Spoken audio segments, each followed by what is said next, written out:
Marhaba, começa agora mais uma edição do programa Opinião Socialista, o mundo árabe sob a ótica das trabalhadoras e dos trabalhadores.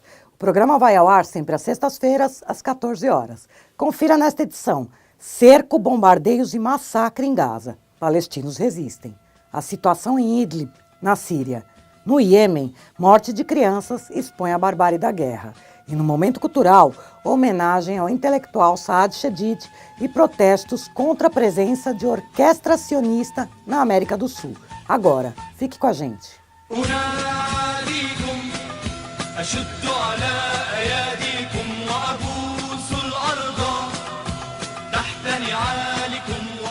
Bombardeios israelenses na última sexta-feira, dia 10, destruíram o Centro Cultural Said El-Mishal, que abriga o segundo maior teatro em Gaza.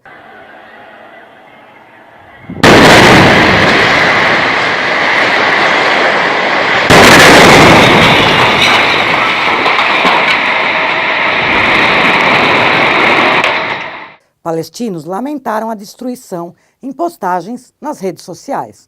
Os bombardeios também atingiram a infraestrutura de água e uma mesquita. Além disso, Israel cortou o fornecimento de combustível e gás a Gaza, que enfrenta bloqueio criminoso há mais de 11 anos. Também no dia 10, franco-atiradores mataram 3 palestinos, entre os quais o jovem médico voluntário Abdallah Khattat, de apenas 22 anos. A repressão feriu ainda mais de 300 durante protestos na Estreita Faixa. Bombas israelenses mataram, um dia antes, outras 3 pessoas, incluindo Enaz Al-Kamash, grávida de 9 meses, abraçada a sua filha Bayan, de apenas 1 ano e meio.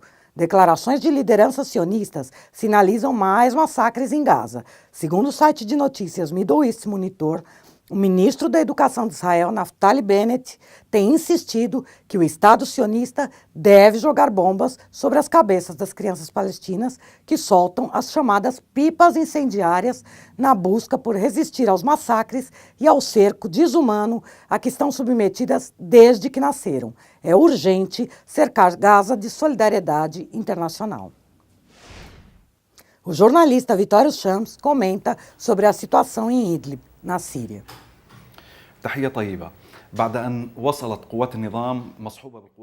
Bom dia. O regime sírio começou a falar sobre invadir a província de Idlib, no noroeste do país, depois que forças russas estabeleceram 4 postos de controle na fronteira entre a Síria e a Síria ocupada, ou seja, as colinas de Golã, e depois mais 4 postos para proteger o Estado sionista.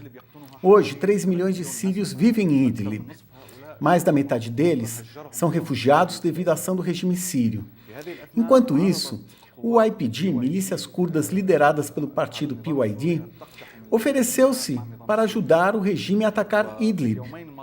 O ministro das Relações Exteriores da Turquia, Mevlut Çavuşoğlu, encontrou-se com seu colega russo Sergei Lavrov em Ankara em 14 e 15 de agosto, em meio a uma grave crise econômica.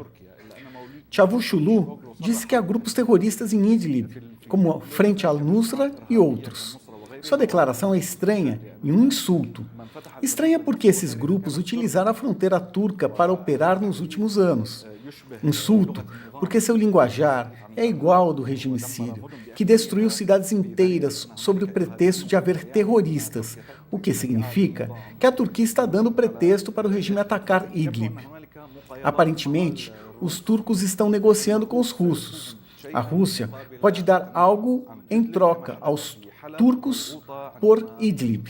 Foi o que aconteceu com Alepo e Ruta Oriental, trocadas por Afrin e áreas a leste do rio Eufrates. É isso, obrigado. Obrigada, Vitórios. No último dia 9, a coalizão militar liderada pela Arábia Saudita bombardeou o mercado de Daryan, na cidade de Saada, no Iêmen. 51 pessoas morreram, incluindo 40 crianças que estavam em um ônibus escolar. Outras 56 crianças ficaram feridas, de um total de 79 pessoas. O funeral ocorreu no dia 13. As autoridades sauditas afirmaram que foi uma operação militar legítima, realizada de acordo com o direito humanitário internacional. Segundo informaram, o alvo eram lançadores de mísseis que atingiram a cidade saudita de Jizan e mataram um cidadão iemenita. O repúdio ao bombardeio foi massivo. A própria Unicef protestou e a ONU exigiu uma investigação. No local, foram encontrados fragmentos da bomba Raytheon Mark 82, fabricada pelos Estados Unidos. Essa bomba pesa 500 libras, o equivalente a cerca de 225 quilos. Já foi utilizada em um bombardeio a um funeral em 2016, quando 140 pessoas morreram.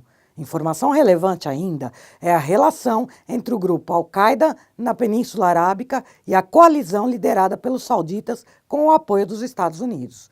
A agência de notícias Associated Press revelou no último dia 6 que uma série de acordos foram fechados com a Al-Qaeda, incluindo pagamento para o grupo se retirar com seu armamento de algumas áreas e o recrutamento de centenas de seus integrantes para o esforço de guerra saudita contra os Houthis.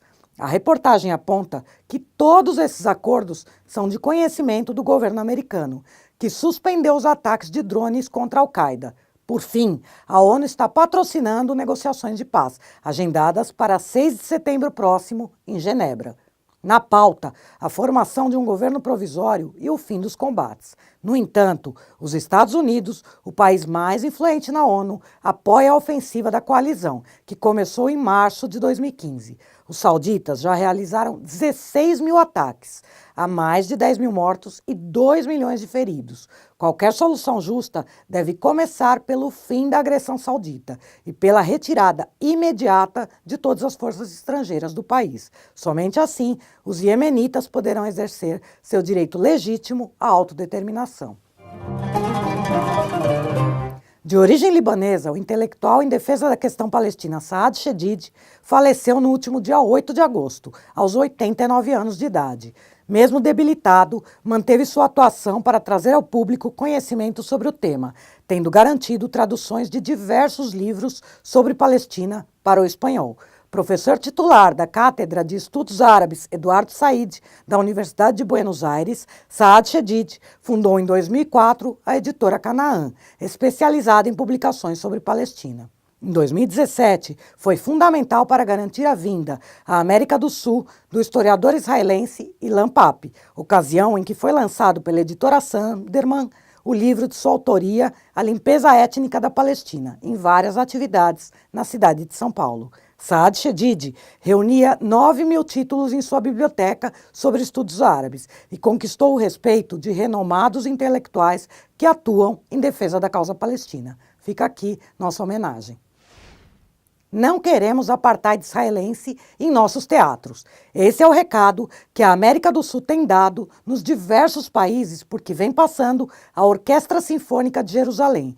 Patrocinada pelo Ministério das Relações Exteriores de Israel, a orquestra é parte do aparato estatal sionista desde a Nakba, a catástrofe palestina de 1948. Seu giro pela região tem sido acompanhado de embaixadores israelenses. Estão sendo anunciados como em celebração aos 70 anos do Estado de Israel. Em São Paulo, os espetáculos estão marcados para a semana que vem, na Sala São Paulo, e contam com o patrocínio do Consulado de Israel e de organizações sionistas. Protesto por boicote cultural a Israel e contra a representação do apartheid ocorrerá no próximo dia 20, segunda-feira, às 20 horas, em frente à Sala São Paulo. Já houve atos na Argentina e no Chile.